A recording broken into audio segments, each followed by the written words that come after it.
Oremos juntos.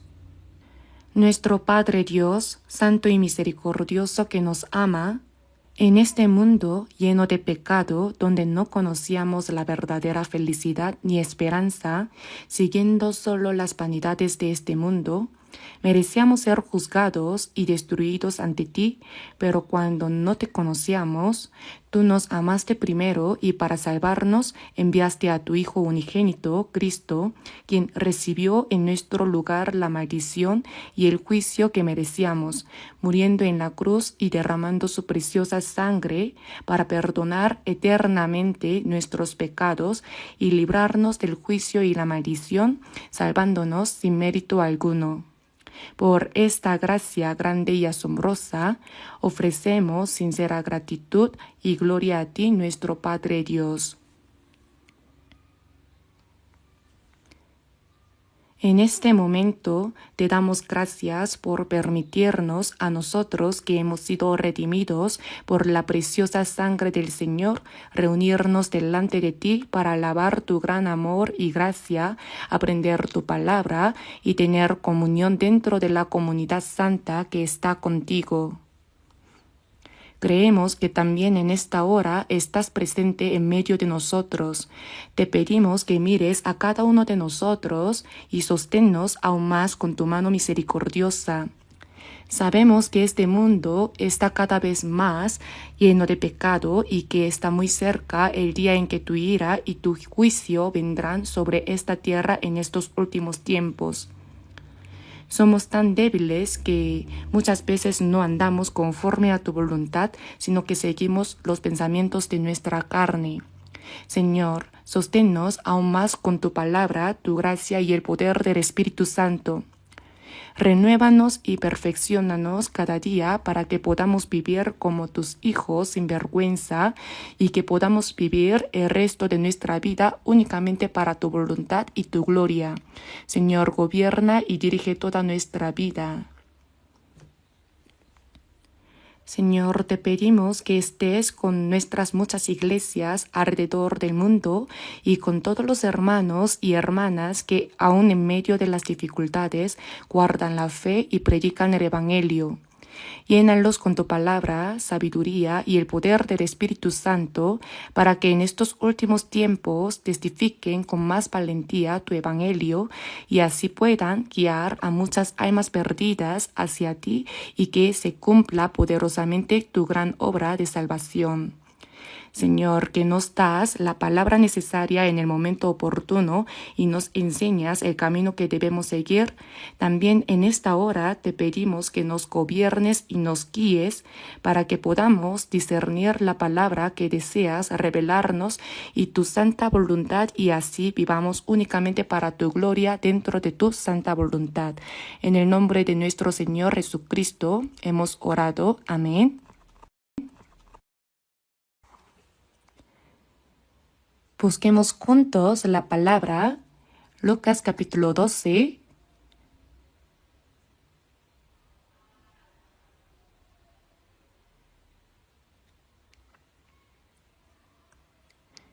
Voy a leer Lucas capítulo 12, versículos 13 al 21. Lucas capítulo 12, versículos 13 al 21.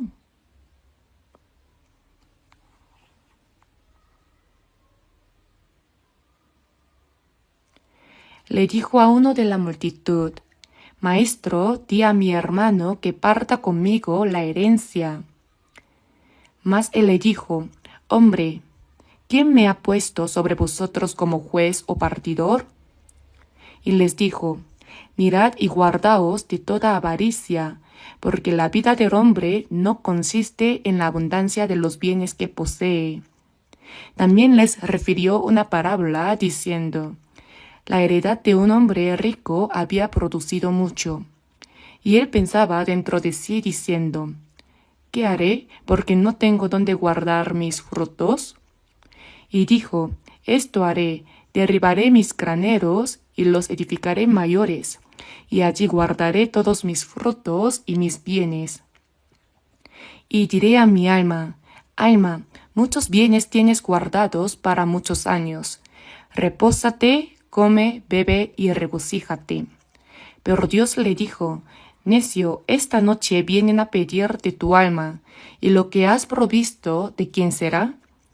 Así es el que hace para sí tesoro y no es rico para con Dios.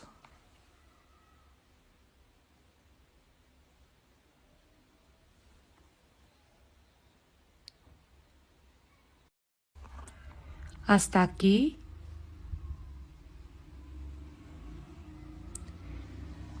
Hoy a través de esta palabra me gustaría compartir el mensaje con el título El rico necio.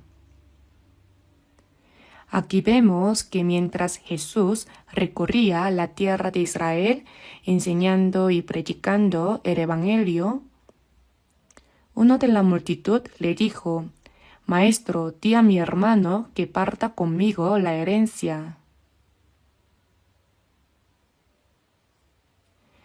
Parece que su padre había fallecido sin haber repartido justamente sus bienes entre sus hijos.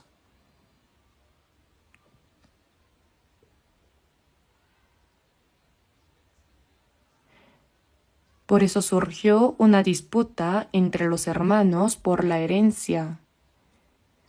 Por más que hablaban, el hermano mayor, aparentemente más codicioso, quería quedarse con más parte y el hermano menor trataba de reclamar lo que le correspondía. Ninguno de los dos estaba dispuesto a ceder. Entonces, en medio de esa pelea, trajeron el asunto delante de Jesús. Maestro, di a mi hermano que parta conmigo la herencia.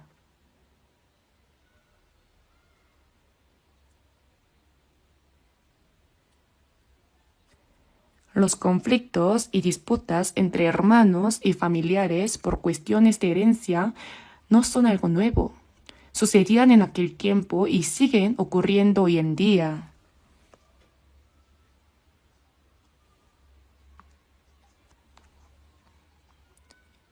Yo personalmente he visto casos en los que, aun cuando los padres están vivos, los hijos pelean fuertemente delante de ellos para quedarse con la poca herencia que tienen. Realmente uno se pregunta, ¿qué es el dinero o la riqueza para causar todo esto?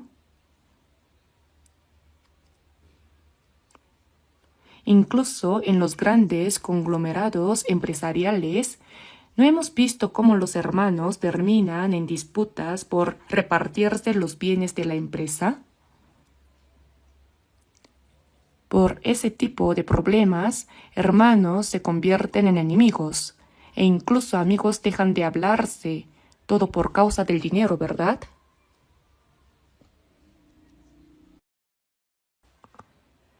Uno de los 12 discípulos de Jesús, Judas Iscariote, quien estuvo con Jesús durante 3 años y medio, amaba el dinero.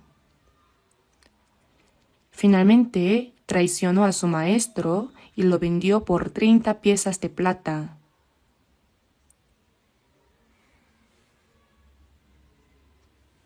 Cuando el diablo terminó de obrar en su corazón, Judas comenzó a recuperar la cordura y sintiendo una gran culpabilidad dijo, ¿qué he hecho? Lleno de remordimiento, devolvió las 30 piezas de plata y dijo, yo he pecado entregando sangre inocente. Mas ellos dijeron, ¿qué nos importa a nosotros? Allá tú. Y no aceptaron el dinero. Entonces Judas arrojó las piezas de plata en el templo y debido al gran remordimiento de conciencia salió y fue y se ahorcó, como está registrado en la Biblia.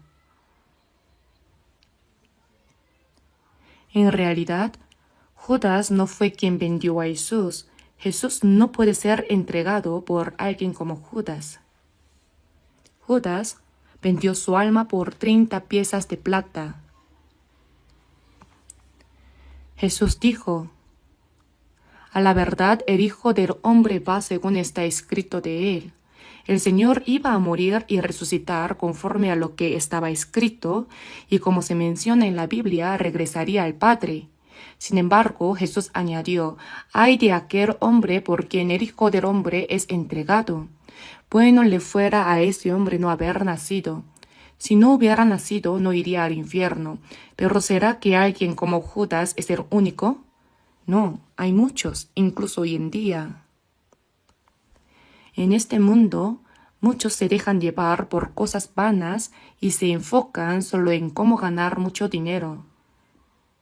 Cuando sus propios métodos no funcionan, recurren a cualquier medio, incluso engañando o estafando, para intentar vivir bien. Creo que este es el corazón de muchas personas. Y es así como, por el amor al dinero, terminan vendiendo su alma. Jesús dijo, «Hombre, ¿quién me ha puesto sobre vosotros como juez o partidor?»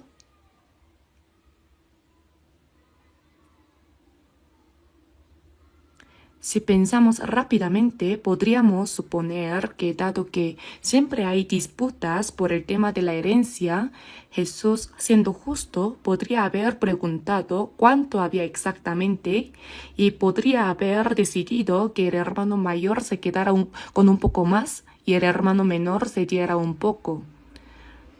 Así habría dado una solución justa que estableciera un precedente para futuras divisiones de bienes. Sin embargo, Jesús no quiso hacer eso. Él dijo que no había venido para ser un partidor en cuestiones de herencia.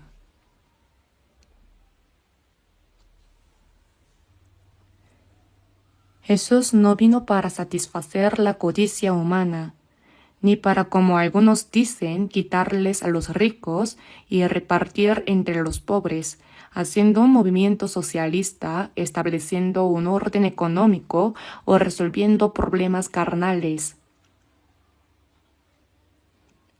Tampoco vino para resolver los problemas de los pobres o de los oprimidos.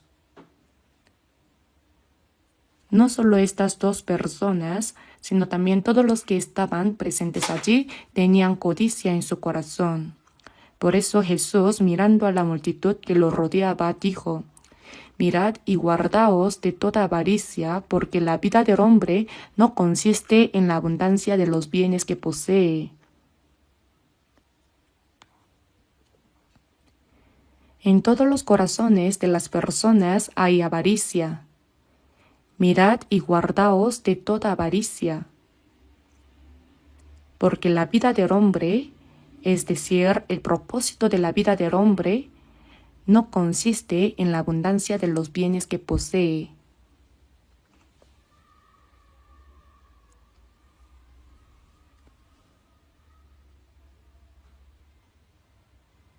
Si observamos a las personas en este mundo, parece que incluso hoy en día su único propósito es ganar dinero y preocuparse por cómo vivir alimentándose bien y disfrutando de la vida. Parece que este es el único objetivo de sus vidas.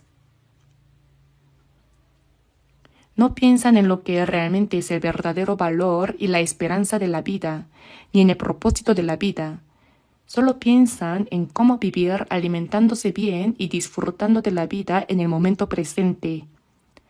No solo se trata de comer, sino que los que tienen más quieren acumular aún más, y esa codicia no termina hasta el último momento de sus vidas.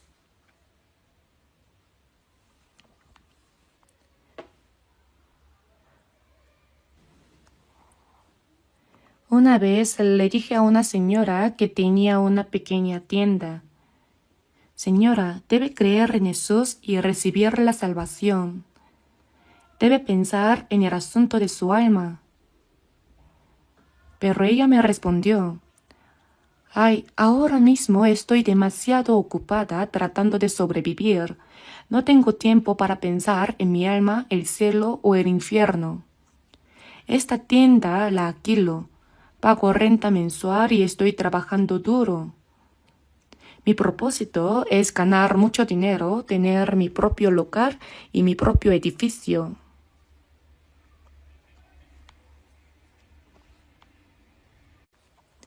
Los pobres también tienen sus propios deseos, como querer vivir mejor. Una persona así, si tiene un edificio, querrá tener 2, luego 10, y ese deseo nunca tiene fin. Por eso Jesús dijo: mirad y guardaos de toda avaricia, porque la vida del hombre, es decir, el propósito de la vida del hombre, no consiste en la abundancia de los bienes que posee. Luego, para ilustrar este punto, contó la parábola de un hombre rico. En esos tiempos no era común tener grandes empresas como hoy en día, sino que la riqueza se medía por la agricultura o la cantidad de ganado, como ovejas y vacas, que uno poseía. Y Jesús dijo: la heredad de un hombre rico había producido mucho. Y él pensaba dentro de sí diciendo: ¿qué haré? ¿Porque no tengo dónde guardar mis frutos? Y dijo: esto haré: derribaré mis graneros y los edificaré mayores, y allí guardaré todos mis frutos y mis bienes. Pero no terminó allí. Dijo: alma, muchos bienes tienes guardados para muchos años. Repósate, come, bebe, regocíjate. Este hombre estaba claramente equivocado. Al parecer sabía que tenía alma, ya que dijo: alma, muchos bienes tienes guardados para muchos años. Repósate, come, bebe, regocíjate. ¿Pero acaso el alma vive comiendo y bebiendo? Evidentemente ni siquiera sabía lo que realmente era el alma. Entonces Dios le dijo: necio. Dice el necio en su corazón: no hay Dios, ¿verdad? Un necio no sabe cuál es el propósito de la vida, ni tiene una concepción de valores ni esperanza. Solo vive para mantener su carne. En el Salmo 49, versículo 20 dice: el hombre que está en honra y no entiende, semejante es a las bestias que perecen. El ser humano fue creado con espíritu a imagen de Dios, y solo cuando su espíritu se satisface en Dios, cuando tiene la vida eterna y la esperanza del cielo que Él da, puede ser verdaderamente feliz. Pero este hombre, aunque parecía saber que tenía alma, pues dijo alma, también dijo: muchos bienes tienes guardados para muchos años. Repósate, come, bebe, regocíjate. ¡Qué hombre tan necio! Por eso Dios le dijo: necio, esta noche vienen a pedirte tu alma. Y Dios se la llevó.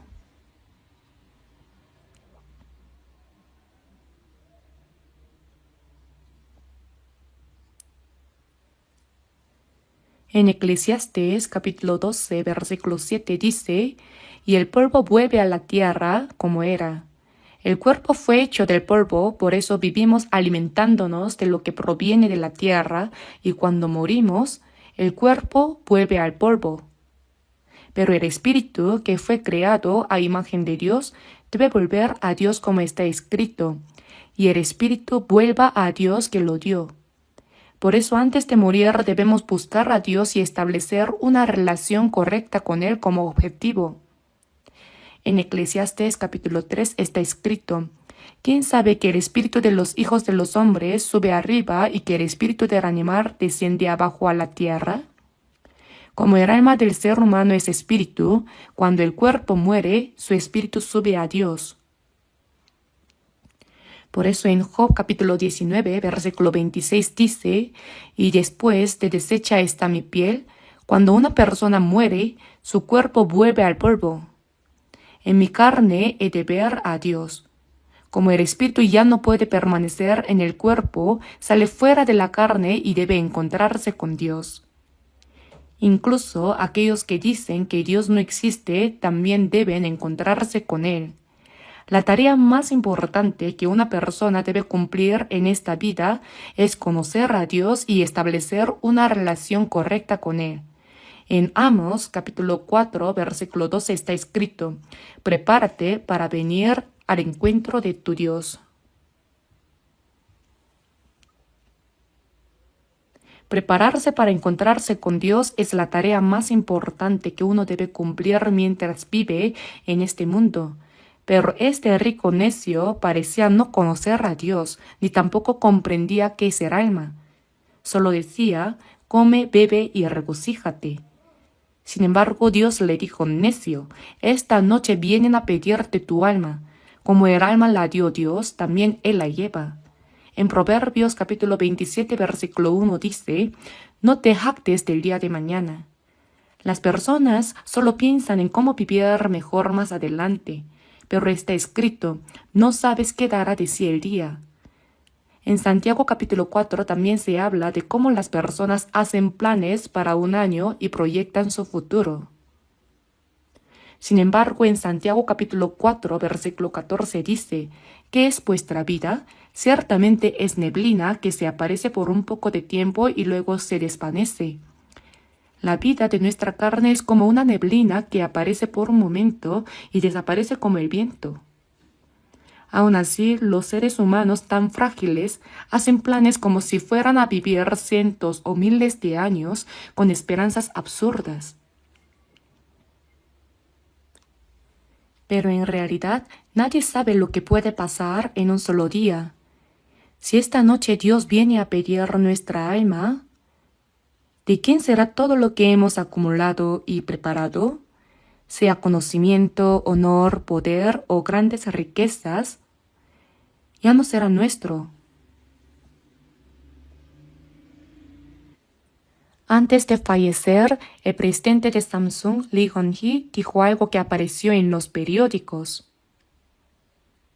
Cuando muera, no sé quién se quedará con mi hermosa villa, ni quién tendrá las llaves de mi coche de lujo.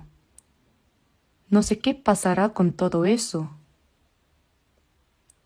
Es cierto.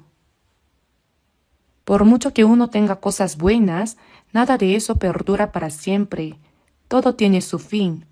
Esta noche vienen a pedirte tu alma, y lo que has provisto, ¿de quién será? Como está escrito: así es el que hace para sí tesoro. Debemos prepararnos para encontrarnos con Dios, pero así es el que no es rico para con Dios, es decir, es un necio. Muchas personas son ricas, otras aspiran a serlo y sueñan con serlo.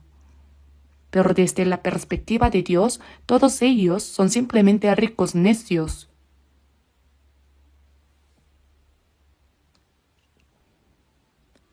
Por eso, hoy reflexionaremos juntos sobre el rico necio, ya que si no tenemos cuidado, cualquiera de nosotros podría convertirse en uno. Guardaos de toda avaricia. Tanto pobres como ricos, si tienen codicia, nunca encontrarán verdadera satisfacción. Al contrario, siempre habrá conflictos consigo mismos, con la familia y con muchas personas a su alrededor. Por eso en Santiago capítulo 1 versículo 15 dice: entonces la concupiscencia, después que ha concebido, ¿qué da a luz? Lo saben bien, ¿verdad? Da a luz el pecado. La concupiscencia, cuando concibe y crece poco a poco, lleva al pecado y termina engañando incluso a la propia conciencia. El pecado, siendo consumado, da a luz la muerte, y el resultado es la muerte. No solo la muerte carnal, sino también la segunda muerte más allá de esta vida, el lago de fuego. Y si vemos 1 de Timoteo capítulo 6, versículos 7 al 10, porque nada hemos traído a este mundo, y sin duda nada podremos sacar. Es cierto, vinimos con las manos vacías y nos iremos con las manos vacías. Como dice el dicho, se nace y se muere con las manos vacías. Por eso no debemos codiciar cosas innecesarias. Así que teniendo sustento y abrigo, estemos contentos con esto. Si tenemos qué comer y con qué vestirnos, debemos considerarnos satisfechos. A veces durante el seminario de la Biblia menciono la historia de Steve Jobs. Él fue una persona que sin duda tuvo un éxito tremendo. Desarrolló el iPhone de Apple, ¿verdad? Sin embargo, fue alguien que recibió una especie de sentencia de muerte cuando le diagnosticaron cáncer de páncreas. En el discurso que dio en la ceremonia de graduación de la Universidad de Stanford, después de una cirugía mayor por ese cáncer, dijo algo muy significativo al darse cuenta de que la muerte podía estar cerca. Recordar que voy a morir pronto es la herramienta más importante que he encontrado para ayudarme a tomar las grandes decisiones en la vida. Fue una frase llena de significado.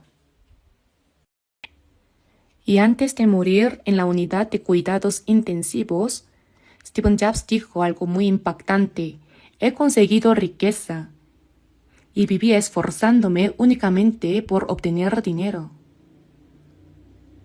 Pero ahora me doy cuenta de que fui un necio. Realmente viví como un tonto. Si buscan en la página Naver, encontrarán estas palabras exactamente como las estoy diciendo.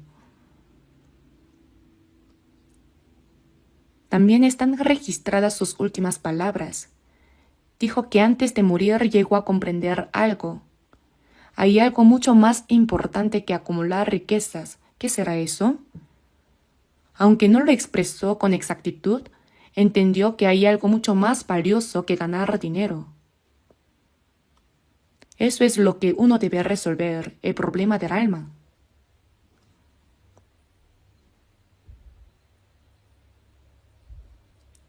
En Eclesiastés capítulo 5 versículo 15 también está escrito: como salió del vientre de su madre, desnudo así vuelve, yéndose tal como vino, y nada tiene de su trabajo para llevar en su mano. Esto también es en vano. Así es, todos vinimos a este mundo desnudos. Una vez un adulto dijo: antes los bebés nacían trayendo algo para comer, pero ahora ya no traen nada. ¿Pero quién nace trayendo algo? Nadie. En nuestro país también ha habido personas que con las manos vacías llegaron a convertirse en presidentes de grandes empresas. Pero no pudieron disfrutar de esa vida por mucho tiempo. Todos partieron con un gran vacío en el corazón. Incluso los ricos en Estados Unidos, al enfrentar la muerte, dicen siempre lo mismo: nothing, nada, no queda nada. Durante su vida lucharon con todos los medios posibles para ganar dinero, pero cuando la muerte llega, se preguntan: ¿y esto qué es? No hay nada. Y el hijo de David, Salomón, llegó a ser el gran rey de Israel. Gobernó sobre los vastos territorios que su padre había conquistado. Salomón fue alguien que disfrutó plenamente de la riqueza, el honor y la gloria. Además escribió Proverbios, Eclesiastés y Cantar de los Cantares, por supuesto bajo la inspiración del Espíritu Santo. Por eso en Eclesiastés capítulo 1, versículo 1 está escrito: palabras del predicador, hijo de David, rey en Jerusalén. No dice Salomón, sino el predicador, evangelista. Dios le concedió a Salomón toda la riqueza y gloria. Le dio en abundancia todo lo que la gente de este mundo desea obtener. Salomón vivía en un palacio adornado con oro, plata y piedras preciosas. Los reyes de la tierra acudían a él trayendo oro y tesoros para ver con sus propios ojos la sabiduría y la gloria que Dios le había concedido. Se dice que todos los utensilios que usaba eran de oro. Tenía tanto oro que ya no sabía qué hacer con él, así que hizo incluso escudos de oro solo como decoración. Contaba con un ejército poderoso, con muchas esposas y concubinas. En resumen, todo lo que deseaba su corazón y todo lo que veían sus ojos no se lo negó, lo probó todo. No ha existido otro hombre en este mundo como él que haya experimentado absolutamente todo lo que deseaba su corazón y todo lo que veían sus ojos. Pero en Eclesiastés capítulo 1 versículo 2 dice: vanidad de vanidades, dice el predicador, vanidad de vanidades, todo es vanidad. En un solo versículo repite 5 veces la palabra vanidad. Desde el capítulo 1 hasta el 12 de Eclesiastés se repite esa expresión unas 37 veces. En inglés lo resumen con una palabra: nothing, nada, todo es vacío, sin sentido. Por eso en el Salmo capítulo 39, en los versículos 4 al 7, se habla del gran rey David que había conquistado las naciones extranjeras a su alrededor y establecido un reino unido. Es impresionante, ¿verdad? Napoleón, después de conquistar algunos territorios, dijo: la palabra imposible no está en mi diccionario, una expresión de orgullo. Sin embargo, tras su derrota en la batalla de Waterloo y su exilio en la isla de Santa Elena, dijo: he fracasado, he perdido. No obstante, también hizo una famosa declaración: Jesús de Nazaret, tú has vencido. ¿Cuántas personas me juraron lealtad, pero todas me abandonaron? Pero tú, Jesús de Nazaret, el que murió en la cruz, tú has vencido. Hoy en día, ¿cuántas personas te aman, te obedecen y están dispuestas a dar sus vidas por ti? Tú eres el verdadero vencedor. Estas fueron palabras especiales. David, en su gran gloria como rey, dijo: hazme saber, Jehová, mi fin, y cuánta sea la medida de mis días, sepa yo cuán frágil soy. Mi fin, es decir, el último de la carne, el fin y la medida de los días. Hazme saber cuánta sea la medida de mis días, sepa yo cuán frágil soy. He aquí, diste a mis días término corto, y mi edad es como nada delante de ti.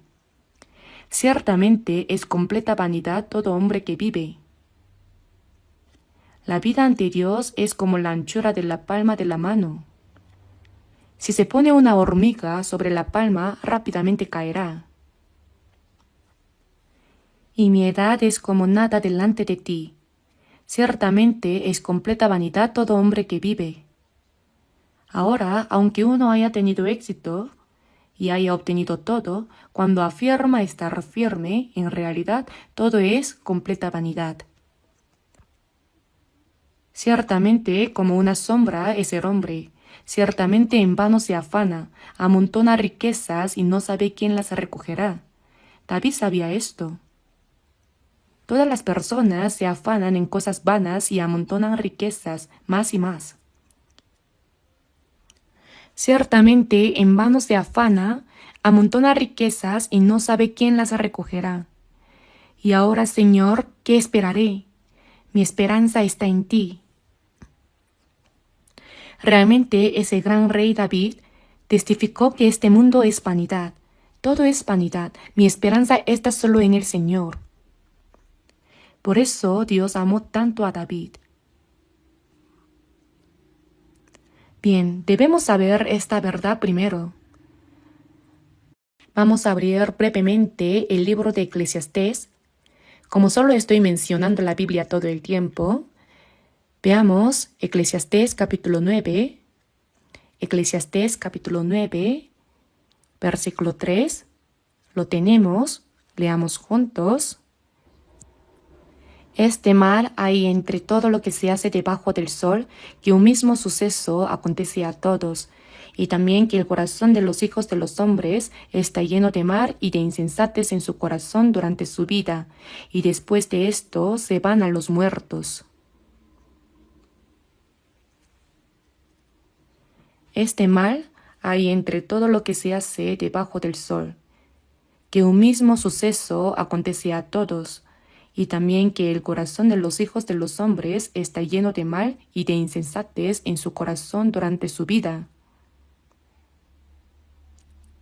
El corazón de los hijos de los hombres está lleno de mal en su vida, codicia. La codicia es maldad, ¿verdad? Aunque no trajimos nada con nosotros, vivimos como si fuéramos a estar aquí para siempre, cuando en realidad deberíamos estar preparados para partir en cualquier momento.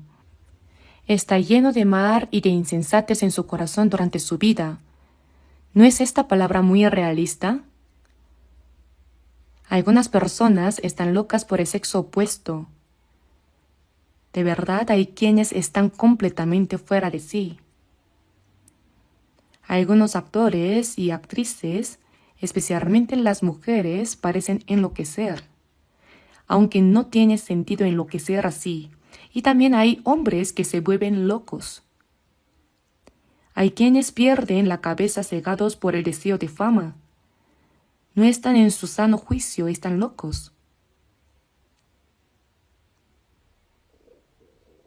También los que hacen negocios, si lo hicieran de manera justa y se sintieran satisfechos con eso, estaría bien, pero no tienen fin, no importa qué medios usen. Los deseos del mundo hacen que uno viva con un corazón enloquecido toda su vida y al final vuelve a los muertos.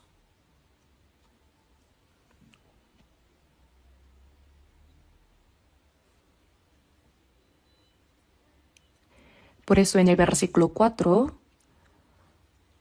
aún hay esperanza para todo aquel que está entre los vivos, porque mejor es perro vivo que león muerto.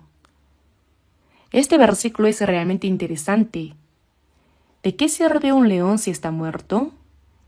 Es mejor ser un perro vivo que un león muerto, ¿verdad? Significa que no se debe envidiar a los ricos. Aunque parezca que lo devoran todo como un león, si de repente mueren, no sirve de nada. Aún hay esperanza para todo aquel que está entre los vivos. Cuando uno recibe la salvación, se distingue entre los que están vivos espiritualmente y los muertos. Si uno recibe la salvación, está vivo espiritualmente. Al ser salvo, pasa a ser partícipe entre los vivos, entre los que tienen vida eterna. Hay esperanza para todo aquel que está entre los vivos. Hay una esperanza eterna.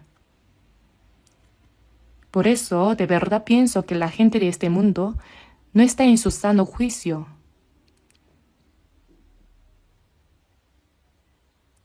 Proverbios capítulo 23 está justo antes de Eclesiastés.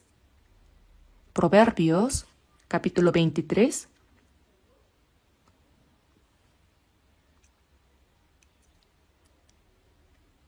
Capítulo 23, versículos 4 y 5. Leamos juntos. No te afanes por hacerte rico. Sé prudente y desiste. ¿Has de poner tus ojos en las riquezas siendo ningunas? Porque se harán alas como alas de águila y volarán al cielo. No te afanes por hacerte rico. Sé prudente y desiste. Aunque uno tenga codicia, debe controlarse. Si una persona adquiere riquezas mediante su talento, su esfuerzo y su sacrificio, tiene cosas importantes que hacer con ellas, ¿verdad? Especialmente los cristianos.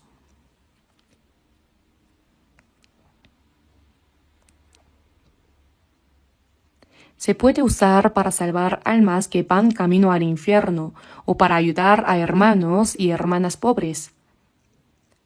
Si se utiliza para algo verdaderamente útil e importante, sería mucho mejor, ¿no es así? No se trata de decir que no hay que ganar dinero. Hay muchas cosas que hacer si se obtiene dinero justamente trabajando con esfuerzo y dedicación.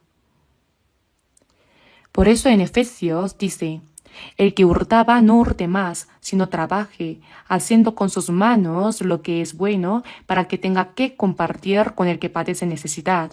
Es cierto, ¿verdad? Si uno trabaja con sus propias manos y puede ayudar al necesitado, eso sí que tiene valor. Pero dice, sé prudente y desiste. Uno debe ejercitar el autocontrol, pero hay quienes maquilan en su mente cómo hacer dinero. Por eso dice, ¿has de poner tus ojos en las riquezas siendo ningunas? Debemos volver nuestros ojos a Dios, regocijarnos en la vida eterna y la esperanza que Él nos ha dado, y encontrar siempre satisfacción y alegría en la vida junto a Dios. Porque está escrito que las riquezas se harán alas como alas de águila y volarán al cielo. Hay casos en los que algunas personas, aunque sean ricas, perecen repentinamente y al morir todo desaparece. Entonces algunos dicen, por eso hay que atar bien la riqueza por medio de bienes raíces para que no se vuele. Bienes raíces, para que no se mueva ni un centímetro. Pero aunque uno lo ate así, de todos modos se va. Ya sea para un lado o para otro, no sirve de nada. Por eso la persona no debe ser necia delante de Dios. Hay que entender qué significa ser sabio. Pero en 2 de Timoteo, capítulo 3, versículos 1 al 2 dice, también debes saber esto, que en los postreros días vendrán tiempos peligrosos, porque habrá hombres amadores de sí mismos, ávaros. Como se aman a sí mismos, aman el dinero. Piensan que si ganan mucho dinero, el dinero los hará felices. Piensan que su dinero los protegerá y se hará cargo de su futuro. Parece correcto, pero no lo es. Esto no es la respuesta.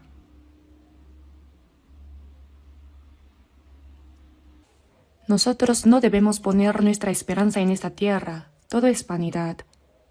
Por eso, hombres amadores de sí mismos, ávaros, desobedientes a los padres, desobedecen incluso a sus padres por el dinero.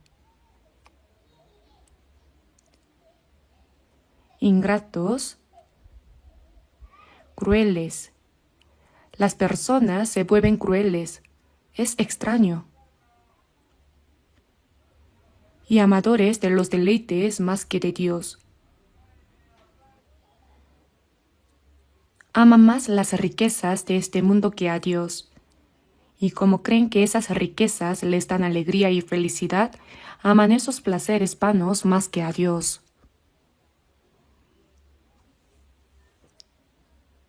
Por eso si vemos Colosenses capítulo 3, versículo 5, ¿qué dice que es la avaricia? Creo que no lo saben. La avaricia, que es idolatría. Si hay avaricia en el corazón, es lo mismo que la idolatría. La avaricia es idolatría. Así que la persona que tiene avaricia ama más el dinero que a Dios. Y en esa persona no está el amor de Dios.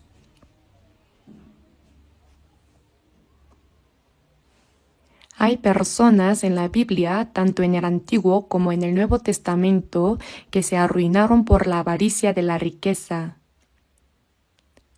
Un ejemplo representativo en el Antiguo Testamento se encuentra en Josué capítulo 7, versículo 20 en adelante. Cuando los israelitas salieron de Egipto y llegaron a la tierra de Canaán, al atacar la ciudad de Jericó, Se les ordenó que todo lo que tomaran era de Dios y debían ofrecérselo a Él.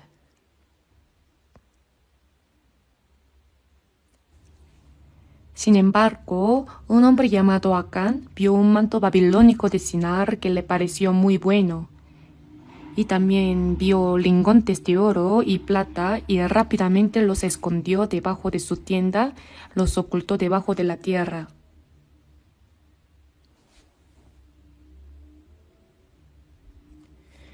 Después de que Israel venció la gran ciudad de Jericó, fue a conquistar la pequeña ciudad de Ai, que tenía pocos habitantes y era débil.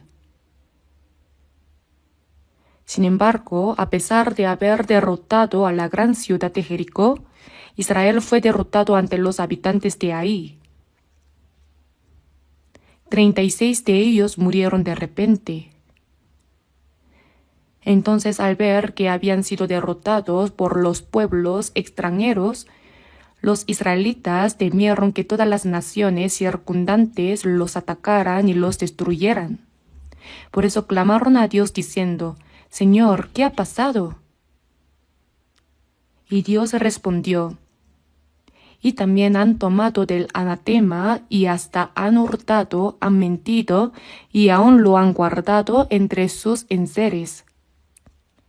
En primer lugar, la conquista de la ciudad de Jericó fue posible gracias al poder de Dios, por lo que todo lo que se tomó allí era de Dios. Eran objetos ofrecidos. Por eso se declaró que alguien había robado lo que había sido ofrecido. Acán, sin embargo, fingió no saber nada. Dios había dicho que los objetos ofrecidos eran malditos. «Ni estaré más con vosotros si no destruyeréis el anatema de en medio de vosotros». Esto fue un gran problema. Así que Josué dijo: «Confiesen, ¿quién lo hizo?». Pero nadie decía nada. No teniendo otra opción, se sorteó y Acán fue descubierto. Josué le preguntó: «¿Qué hiciste?», y entonces confesó: «Pues vi entre los despojos un manto babilónico muy bueno, y 200 siclos de plata y un lingote de oro de peso de 50 siclos, lo cual codicié y tomé. Y he aquí que está escondido bajo tierra en medio de mi tienda, y el dinero debajo de ello». Todos fueron a ver y efectivamente los había escondido. Entonces Josué dijo: «¿Por qué nos has turbado? Túrbete Jehová en este día». Y luego su esposa, hijos, ganado, todo lo que él había escondido, lo enterraron en un hoyo y los apedrearon hasta matarlos. Fue muy aterrador. Esto está escrito en Josué capítulo 7, versículo 20 en adelante. ¿Pueden leerlo más tarde? Y también había otra persona, el criado de Eliseo Giezi. Si miramos desde Segunda de Reyes, capítulo 5, versículo 20, hay una historia sobre Naamán, el general del ejército de Siria, quien tenía lepra. Pero había una muchacha cautiva de Israel que le habló a la esposa de Naamán.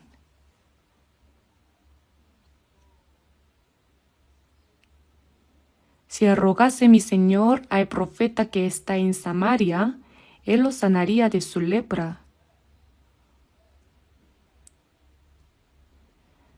Bueno, en una situación tan desesperada, no podía ignorar las palabras de la niña. Sabía que en Israel había un profeta. Así que Naamán, acompañado de sus siervos y con regalos preparados, fue a ver a Eliseo.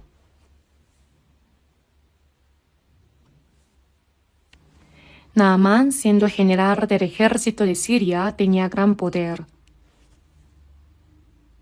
Sin embargo, al escuchar que el general del ejército había llegado, Eliseo no salió a verlo, sino que envió a su criado con el mensaje Ve y lávate 7 veces en el Jordán y tu carne se te restaurará y serás limpio.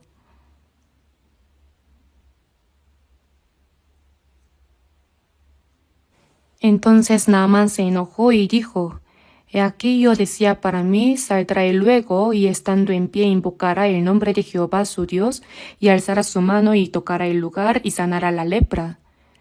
Ni siquiera salió a verlo, lo que hizo fue a decirle, ve y lávate en el río Jordán. Habana y Farfá, ríos de Damasco, ¿no son mejores que todas las aguas de Israel? Si me lavare en ellos, ¿no seré también limpio? En otras palabras, ¿acaso vine porque no hay ríos mejores que este? ¿Por qué desprecia a nuestro ejército de Siria? Estaba tan enojado que pensó en regresar y destruir Israel. Iba a regresar, pero si hubiera regresado, habría sido un gran error.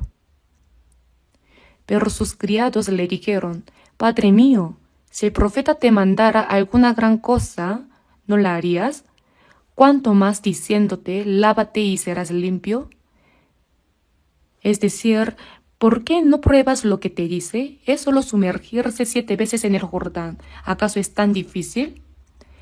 Naamán se quedó convencido y dijo, bueno, tienen razón. Entonces decidió intentarlo, pensando que no tenía nada que perder.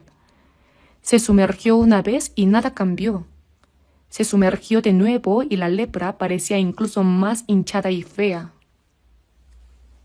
Cuando Naamán estaba a punto de rendirse, sus criados dijeron, una vez más, solo una vez más, 7 veces.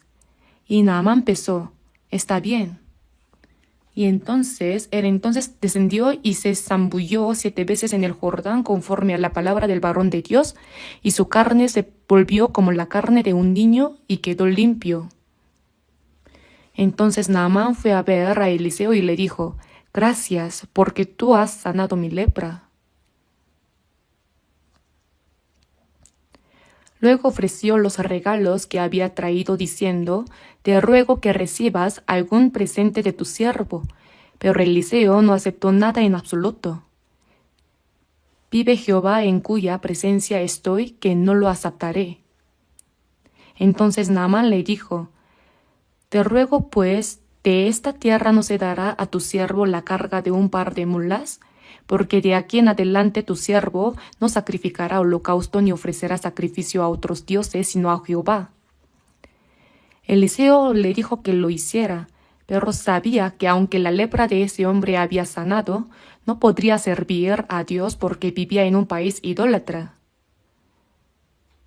Y cuando regresaba, el criado de Eliseo, Giezi, pensó, vaya, qué lástima. Debería haber aceptado ese regalo.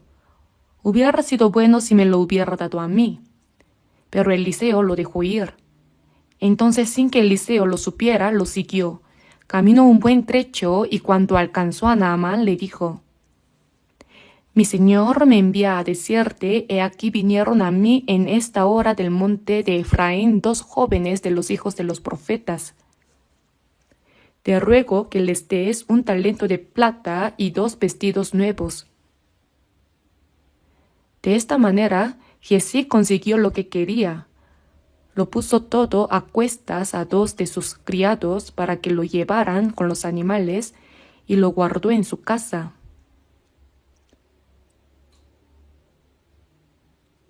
Eliseo lo sabía todo.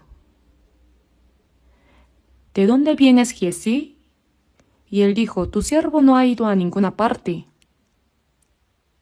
Es tiempo de tomar plata y de tomar vestidos, olivares, viñas, ovejas, bueyes, siervos y siervas. Por tanto, la lepra de Naamán se te pegará a ti y a tu descendencia para siempre. Y así la lepra de Naamán se le pegó a Giezi y se le volvió blanco como la nieve.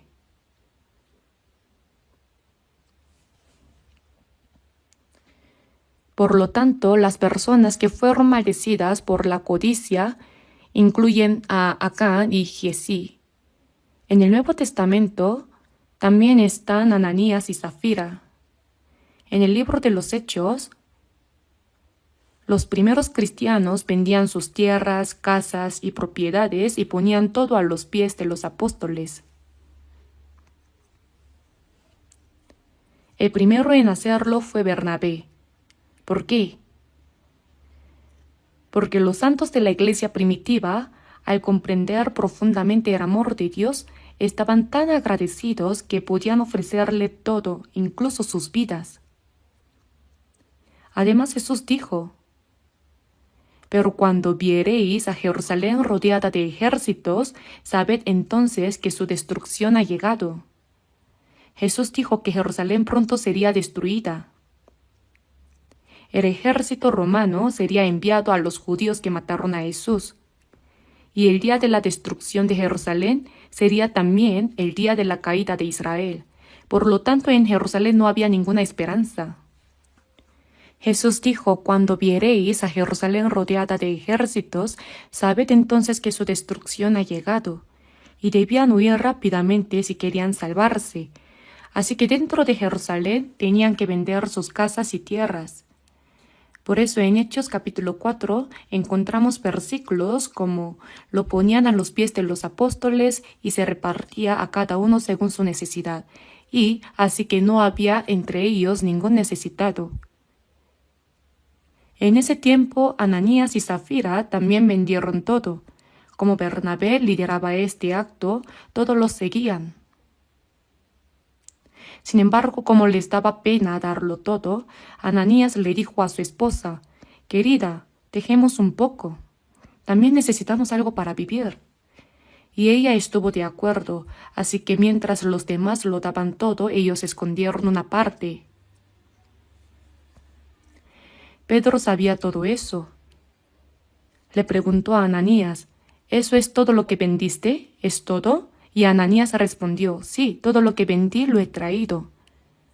Entonces Pedro le dijo: ¿por qué llenó Satanás tu corazón para que mintieses al Espíritu Santo?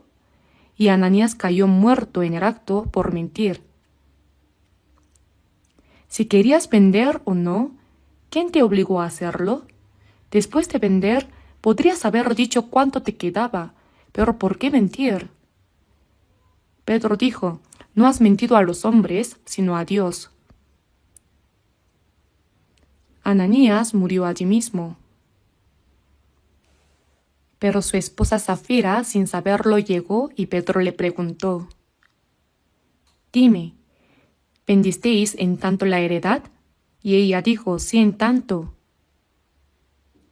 Y Pedro le dijo: ¿por qué convinisteis en tentar al Espíritu del Señor? No has mentido a los hombres, sino a Dios. He aquí a la puerta los pies de los que han sepultado a tu marido, y te sacarán a ti. Al instante ella cayó a los pies de él y expiró. ¿Cuánto temor habría causado esto en la gente? No se debe mentir al Espíritu Santo.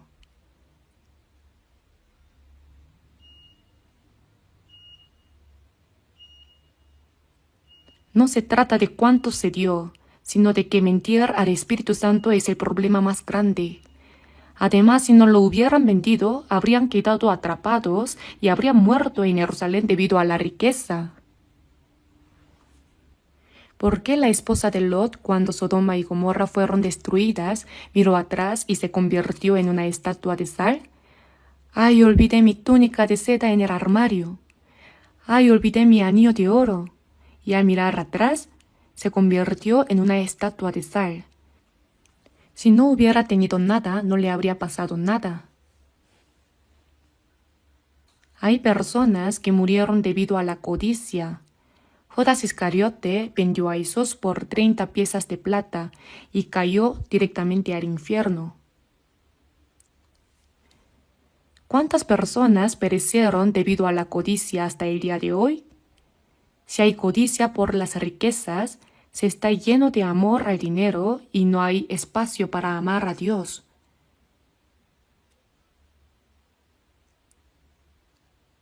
Por eso Jesús dijo: mirad y guardaos de toda avaricia, porque la vida del hombre no consiste en la abundancia de los bienes que posee. En resumen, significa: guardaos de toda avaricia. El propósito de la vida de una persona, su esperanza no está en la abundancia de las posesiones.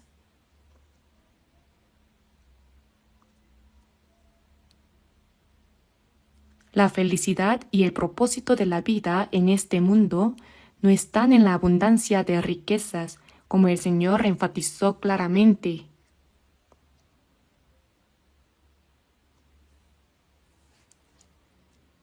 En el Salmo capítulo 62, versículo 10 está escrito: Si se aumentan las riquezas, no pongáis el corazón en ellas.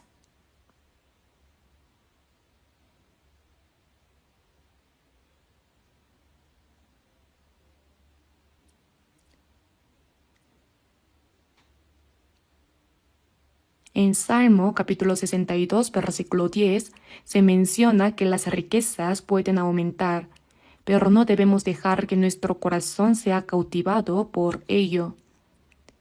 Significa que no hay necesidad de preocuparse demasiado si aumentan o disminuyen. En 1 de Timoteo capítulo 6, versículo 17 también dice: Ni pongan la esperanza en las riquezas, las cuales son inciertas. El dinero puede estar presente y luego desaparecer, y a veces puede estar ausente. Dios hace que las personas sean ricas y a veces las hace pobres. Debemos vivir según lo que Dios nos da, según su voluntad. Ni pongan la esperanza en las riquezas, las cuales son inciertas. En Eclesiastés capítulo 5, versículo 10 dice: El que ama el dinero no se saciará de dinero, y el que ama el mucho tener no sacará fruto. Pero ¿cómo llama la gente a los ricos? A esa persona vive bien. A los ricos los consideran personas que viven bien, personas excelentes. Y a los pobres los consideran personas que viven mal, personas fracasadas. ¿Pero está bien juzgar la dignidad de una persona basándose en el dinero?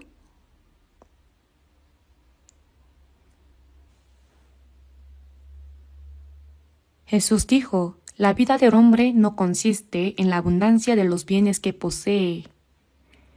El verdadero valor de una persona está en tener un propósito de vida claro, tener esperanza y vivir correctamente según la palabra de Dios. Eso es lo que significa vivir bien, ¿verdad? Decir que uno vive bien solo por tener mucho dinero es un error en la forma de hablar. Esa no es una vida bien vivida.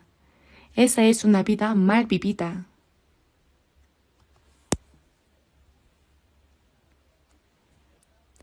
El dinero se debe ganar con diligencia, mediante la sabiduría, el esfuerzo y el trabajo arduo. Porque nosotros, los cristianos, tenemos muchas razones para usar ese dinero. No lo usamos únicamente para nuestra satisfacción personal, sino que también se necesita mucho material para salvar almas perdidas. También debemos ayudar a los hermanos y hermanas pobres.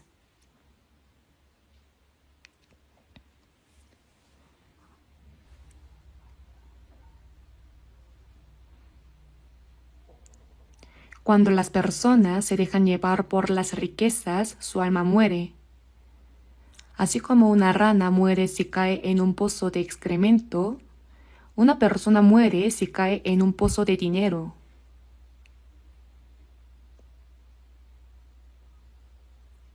El dinero debe ser ganado por mí y yo debo poder usarlo con libertad.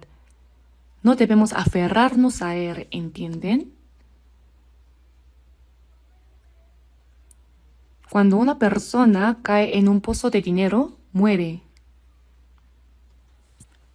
En Eclesiastés capítulo 5, versículo 13 dice: Hay un mal doloroso que he visto debajo del sol, las riquezas guardadas por sus dueños para su mal. Dice que hay riquezas guardadas para el propio mal. Esto quiere decir que cuando uno no las guarda bien, pueden volverse perjudiciales para uno mismo. Les contaré algo que escuché. Había una persona que, el mismo día que recibió su título de doctorado, iba a heredar una gran herencia de sus padres. Y además, ese mismo día, tenía previsto casarse con una mujer hermosa. Todo estaba prometido, Pero ¿qué ocurrió?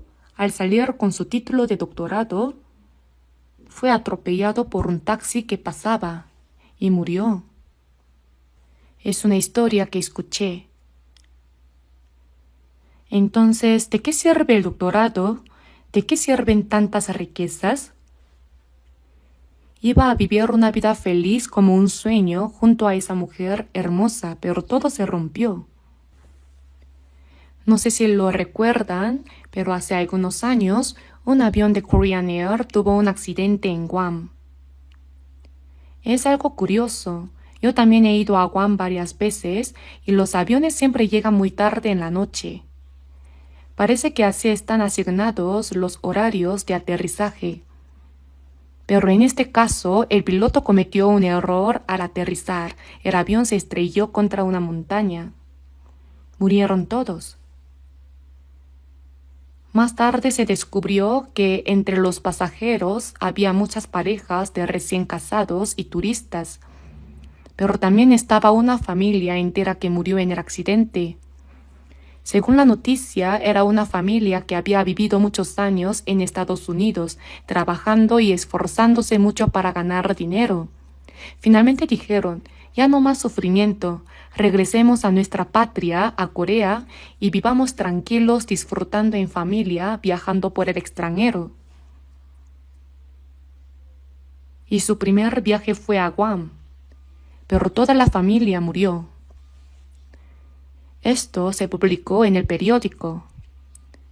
No sé quién heredó toda esa riqueza, pero ¿de qué sirvió todo eso? Por eso, no te jactes del día de mañana, porque no sabes qué dará de sí el día. Uno es libre de hacer planes, pero no hay garantía de que podrá vivir felizmente según sus propios pensamientos. En Juan capítulo 6, versículo 27, Jesús dijo, «Trabajad no por la comida que perece, sino por la comida que a vida eterna permanece, la cual el Hijo del Hombre os dará». Dice que la salvación que recibimos por la fe es la comida que lleva a vida eterna.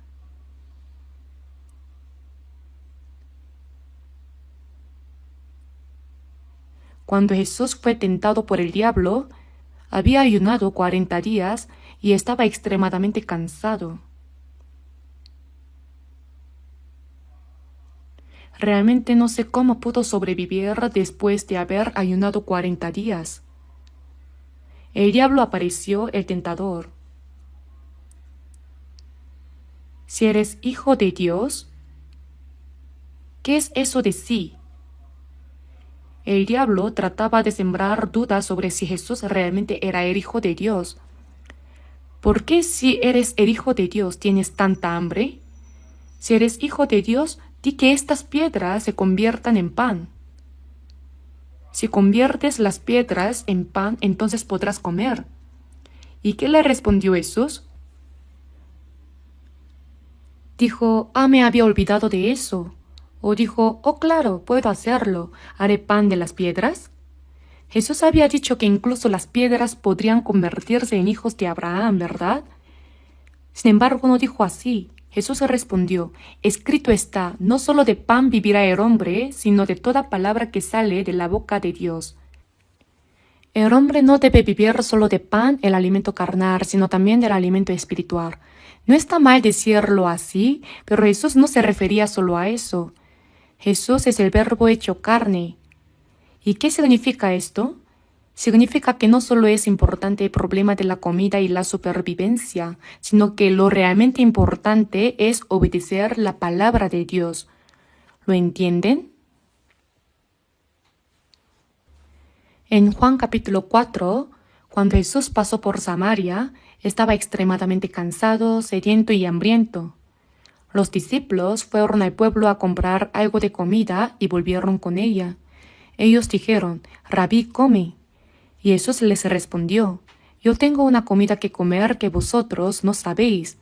Entonces los discípulos decían unos a otros, ¿le habrá traído a alguien de comer? En realidad no. Jesús no había comido nada. Cuando le pidió agua a la mujer samaritana, ella olvidó darle agua y fue corriendo a la ciudad de Samaria. Jesús dijo: «Yo tengo una comida que comer que vosotros no sabéis. Mi comida es que haga la voluntad del que me envió y que acabe su obra». La comida de Jesús era hacer la voluntad de su Padre que lo envió y acabar su obra.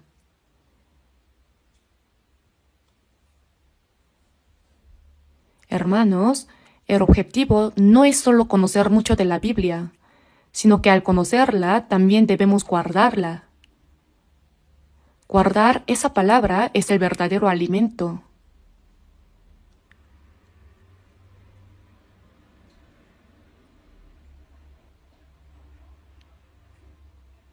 En Job capítulo 23, versículo 12, Job dijo: «Del mandamiento de sus labios nunca me separé. Guardé las palabras de su boca más que mi comida». Job también dijo que obedecer la palabra de Dios es más importante que la comida, el alimento carnal. Debemos vivir obedeciendo la palabra de Dios. Aprender mucho es importante, pero solo aprender y conocer no es el alimento. Debemos guardarlo. Guardar la palabra es el verdadero alimento.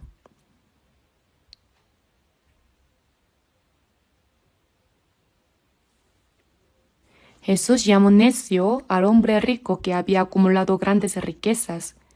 Hoy en día no construimos grandes graneros para almacenar lo que se cosecha, sino que hay personas que logran hacerse ricas con negocios, inversiones en acciones o en bienes raíces. Pasan su vida acumulando riquezas y dicen: «Ahora puedo vivir bien». Este rico también dijo: «Repósate, come, bebe, regocíjate». Pero ¿qué reposo tiene una persona si ha acumulado tantas riquezas? No hay reposo.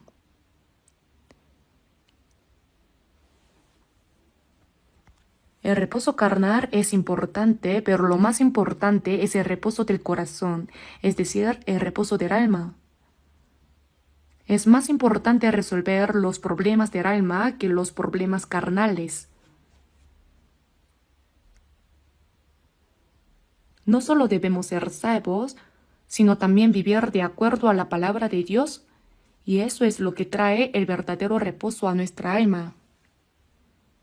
En Eclesiastés capítulo 3, versículo 11 está escrito: «Todo lo hizo hermoso en su tiempo y ha puesto eternidad en el corazón de ellos». ¿Qué ha puesto en el corazón de ellos? Ha puesto eternidad. Dios no solo dio al ser humano un alma, sino que también puso en ella un deseo por la eternidad. La carne busca satisfacer sus necesidades a través de lo que ve con los ojos, lo que es realista, material y carnal. Sin embargo, el alma no se satisface con esas cosas. La verdadera alegría se encuentra en obedecer la palabra de Dios y en la esperanza eterna. Es en la gracia de Dios donde encontramos el verdadero reposo. Por eso aquellos que intentan encontrar el reposo de su alma en las riquezas de este mundo son llamados necios. El espíritu que fue creado a la imagen de Dios se satisface con Dios mismo y con la vida eterna y la gloriosa esperanza. Por eso en Juan capítulo 5 versículo 24, Jesús dijo: «El que oye mi palabra y crea al que me envió, tiene vida eterna y no vendrá a condenación, mas ha pasado de muerte a vida». Al ser salvos, ya no seremos juzgados. Hemos cambiado de un tren que iba hacia la muerte a otro que va hacia el cielo.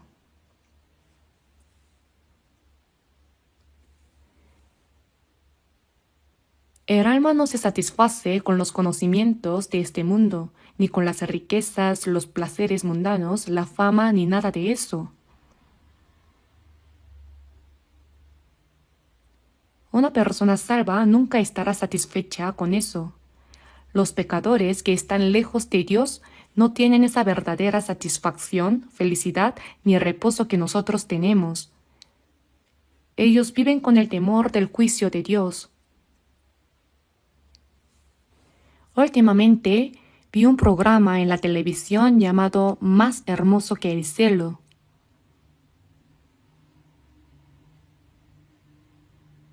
Pero en lugar de ver lo hermoso del cielo, todo lo que vi fue el infierno. Nunca había visto un drama como ese. Muestran cómo, según las acciones de las personas, van al infierno. Hay varios tipos de infierno. Mataste a alguien, ¿verdad? No, no maté a nadie. Mataste a un bebé en tu vientre. Eres un asesino. Mentiste, ¿verdad? El abogado responde, no mentí. Pero mientras defendías, mentiste mucho. Y entonces le arrancan la lengua. Vaya, qué miedo. No se puede mentir en ese lugar. Cada acción es juzgada y la persona es lanzada al infierno de inmediato. Y luego muestran el azufre hirviendo en un lago de fuego. Se ve muy realista, sería bueno que todos lo vieran. Es importante entender que el infierno es algo aterrador, ¿verdad? Las personas que dicen el infierno no existe deben pensarlo mejor. Tal vez el creador de ese drama haya escuchado alguno de nuestros sermones antes de crearlo. De todos modos, lo hicieron muy bien. Deberían verlo. En la Biblia también está escrito que cada uno será juzgado según sus obras.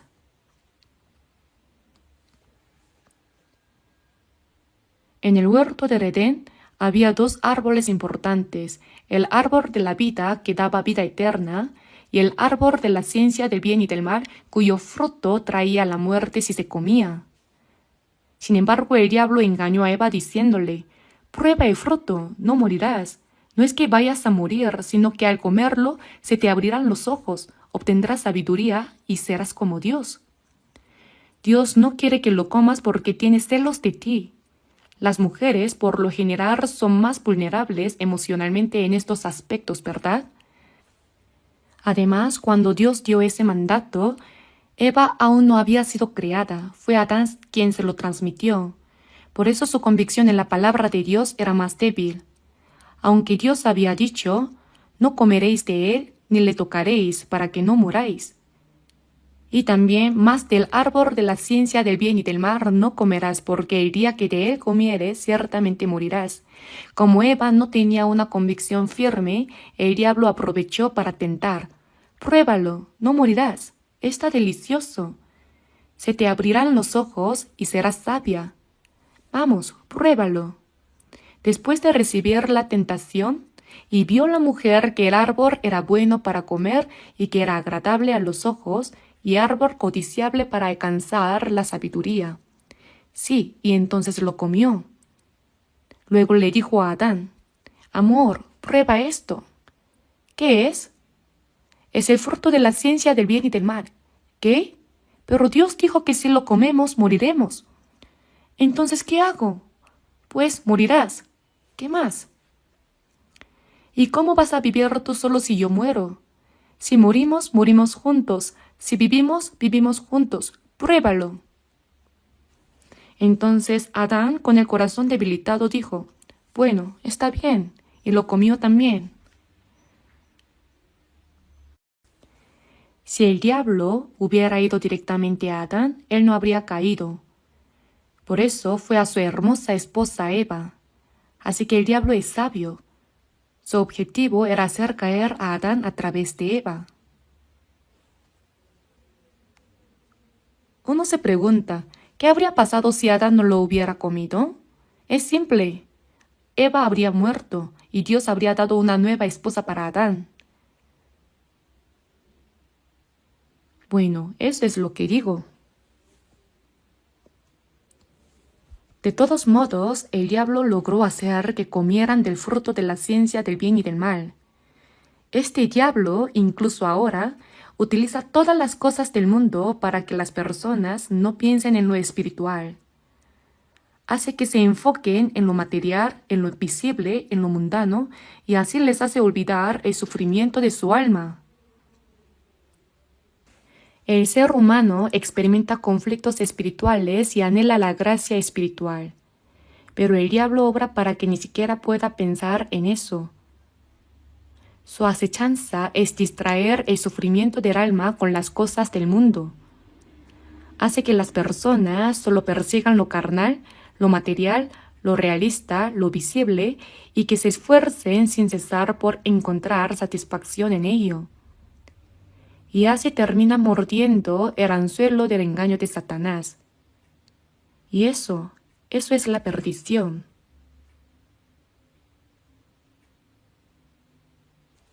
Conocen Fausto de Goethe, ¿verdad? La obra que escribió Goethe. Yo incluso fui a la casa de Goethe en Alemania, donde vivía antes. Fausto es su obra, y visité la casa donde vivió. Pues resulta que Goethe tenía esposa, pero también tenía una amante. Había fotos en la casa. Es algo extraño, la verdad. De todos modos, pienso que Fausto es como un monólogo interior de Goethe. Me preguntaba de qué trataba realmente la obra, así que le eché un vistazo. El contenido es bastante simple. Fausto era un erudito, un académico. Pasó toda su vida estudiando y así empezó. Pero un día el diablo se le apareció. Fausto, te has pasado la vida entera estudiando y sufriendo por la investigación y ahora estás viejo. Ah, eres realmente un hombre miserable. Pero si me haces caso, yo te daré todo lo hermoso y bueno de este mundo. Haré que te conviertas en un joven lleno de vida, te haré conocer a una mujer hermosa y podrás casarte con ella. También te daré talentos para que puedas generar todo el dinero que quieras. ¿Qué te parece? Si haces lo que yo diga, podrás vivir muy bien. Solo hay una condición. Disfruta de todo lo que quieras, pero cuando mueras tendrás que entregarme tu alma. Fausto firmó el contrato, dijo, está bien, y firmó. Y ¡pum!, inmediatamente se convirtió en un joven lleno de vida. Y luego a una mujer hermosa, no sé si era una princesa o una reina. En fin, el diablo mató al esposo y se la quitó. Se la arrebató y se la dio. Además, Fausto adquirió un talento para crear dinero y tesoros y comenzó a ganar muchas riquezas. Vivía con todo el esplendor. Todo lo que el diablo le prometió se lo dio, con la única condición de llevarse su alma al morir. Y lo que pasa después es un secreto. Les recomiendo que lean Fausto de Goethe. Es interesante, aunque el contenido es un poco difícil. Y el diablo hoy en día sigue haciendo lo mismo. Te daré todo lo que hay en este mundo. Solo haz lo que yo diga. Al morir solo tienes que entregarme tu alma. Porque el objetivo del diablo es justamente arrebatar el alma. Por eso en Proverbios capítulo 23 se menciona que las riquezas de este mundo son un banquete que el diablo ha preparado. Un banquete, ¿lo sabían? Por eso en cuanto al hombre orgulloso está escrito, no codicies sus manjares delicados porque es pan engañoso. Los que se dejan engañar por eso pierden su alma para siempre, eternamente, a causa de las acechanzas del diablo. Por eso, en el Salmo capítulo 49, versículos del 6 al 8 dice, los que confían en sus bienes y de la muchedumbre de sus riquezas se jactan. Ninguno de ellos podrá en manera alguna redimir al hermano, ni dar a Dios su rescate, porque la redención de su vida es de gran precio y no se logrará jamás. Es decir, quienes confían en las riquezas del mundo y se jactan de tales cosas, jamás podrán redimir ni siquiera a su propio hermano, porque la salvación del espíritu es demasiado preciosa. Y en Job capítulo 21, versículos 7 al 13, encontramos: ¿por qué viven los impíos y se envejecen y aún crecen en riquezas? ¿Por qué prosperan los impíos? Sí, hay muchos casos en los que los impíos prosperan en este mundo. Incluso disfrutan de los beneficios, porque no tienen congojas por su muerte, pues su vigor está entero. Pero pasan sus días en prosperidad y en paz descienden al Seol. Esto significa que si mueren de repente, van directamente al infierno.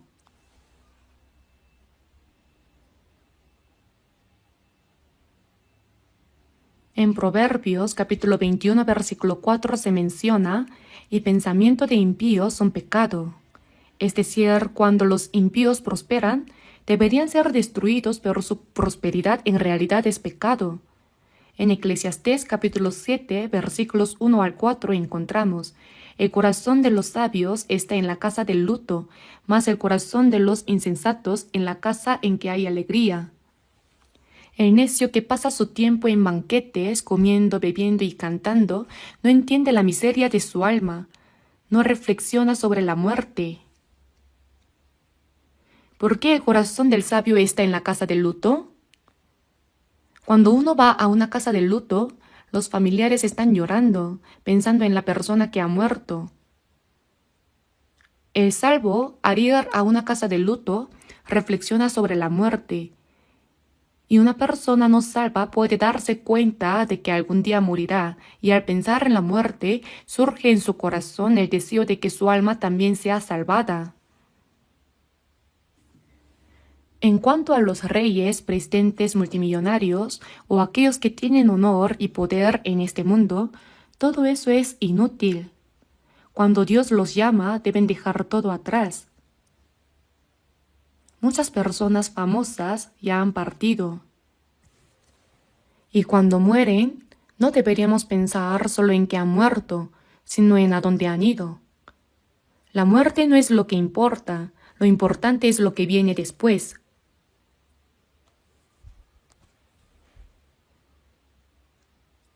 Al hablar tanto, ya ha pasado mucho tiempo, así que creo que debo parar.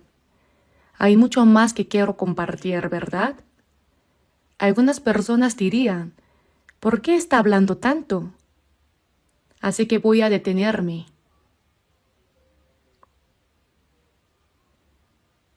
Bien, no seamos como el rico necio, ¿entendieron? No significa que no debemos ganar dinero, sino que debemos ganarlo de manera justa, con esfuerzo. Como cristianos tenemos mucho por hacer, por eso debemos trabajar con diligencia y honestidad, viviendo para la gloria de Dios. ¿Vamos a orar?